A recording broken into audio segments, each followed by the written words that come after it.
कर्नाटक की राजनीति में पिछले कई दिनों से चल रहा सस्पेंस अब खत्म होता दिखाई दे रहा है।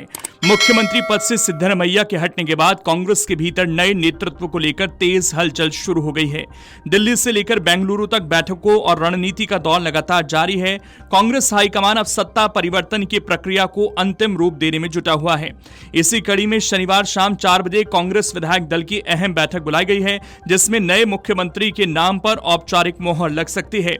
राजनीतिक गलियारों में सबसे ज्यादा चर्चा डीके शिवकुमार के नाम को लेकर ही हो रही है और ये लगभग तय ही है कि राज्य की कमान अब उन्हीं को मिलेगी। लंबे समय से कर्नाटक कांग्रेस की राजनीति में मजबूत पकड़ रखने वाले शिवकुमार लगातार पार्टी नेताओं के साथ संपर्क बनाए हुए हैं।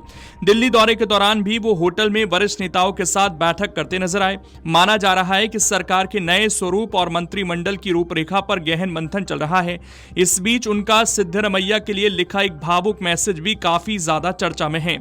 उस मैसेज पर आए उससे पहले दिल्ली में चल रही गतिविधियों पर भी एक नजर डाल लेते हैं, क्योंकि बेंगलुरु के अलावा दिल्ली में भी राजनीतिक गतिविधियां लगातार जारी हैं। सिद्धरमैया कांग्रेस संगठन महासचिव केसी वेणुगोपाल के आवास पहुंचे, जहां शीर्ष नेतृत्व के साथ भविष्य की रणनीति पर चर्चा हुई। माना जा रहा है कि हाईकमान सत्ता परिवर्तन को पूरी तरह शांतिपूर्ण और संतुलित तरीके से आगे बढ़ाना चाहता है, ताकि सरकार और संगठन दोनों में किसी तरह का असंतोष पैदा न हो। इस बीच कांग्रेस अध्यक्ष मल्लिकार्जुन खड़गे ने सिद्धरमैया की राजनीतिक यात्रा की खुलकर सराहना की। खड़गे ने कहा कि सिद्धरमैया ने साधारण पृष्ठभूमि से निकलकर राजनीति में बड़ा मुकाम हासिल किया और हमेशा सामाजिक न्याय तथा गरीबों के हितों को प्राथमिकता दी। उन्होंने सिद्धरमैया के लंबे सार्वजनिक जीवन को प्रेरणादायक बताते हुए कहा कि उनका अनुभव आगे भी पार्टी के लिए बेहद महत्वपूर्ण रहेगा। खड़गे के बयान को कांग्रेस के भीतर एक बड़े संदेश के तौर पर देखा जा रहा है। पार्टी नेतृत्व ये दिखाने की कोशिश कर रहा है कि सत्ता परिवर्तन किसी टकराव का परिणाम नहीं, बल्कि संगठनात्मक प्रक्रिया का हिस्सा है। यही वजह है कि वरिष्ठ नेताओं की ओर से लगातार एकता और अनुशासन पर जोर दिया जा रहा है। वहीं डीके शिवकुमार ने भी सिद्धरमैया के सम्मान में बेहद भावुक संदेश साझा किया है। उन्होंने कहा कि जीवन में अवसर सबको मिलते हैं, लेकिन सफलता इस बात पर निर्भर करती है कि व्यक्ति उन अवसरों का उपयोग कैसे करता है।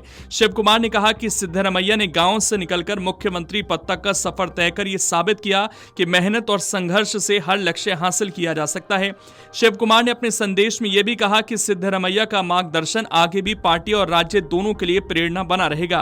उन्होंने एकता का संदेश देते हुए कहा कि अगर तेजी से आगे बढ़ना है तो अकेले चला जा सकता है, लेकिन अगर लंबी दूरी तय करनी है तो साथ चलना जरूरी होता है। उनके इस बयान को कांग्रेस में सामूहिक नेतृत्व और संगठनात्मक एकजुटता के संकेत के तौर पर देखा जा रहा है।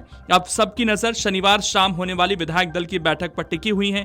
माना जा रहा है कि इसी बैठक में नए मुख्यमंत्री के नाम पर अंतिम फैसला सामने आ सकता है। इसके साथ ही मंत्रिमंडल विस्तार और विभागों के बंटवारे को लेकर भी तस्वीर धीरे धीरे साफ हो जाएगी। कर्नाटक कांग्रेस फिलहाल ये संदेश देने में जुटी है कि पार्टी के भीतर सब कुछ नियंत्रण में है और सत्ता परिवर्तन के बावजूद सरकार स्थिर बनी रहेगी। अगर आप ये वीडियो YouTube पर देख रहे हैं तो हमारे चैनल को सब्सक्राइब कर बेल आइकन दबाएं और Facebook पर देख रहे हैं तो हमारे पेज को लाइक करें।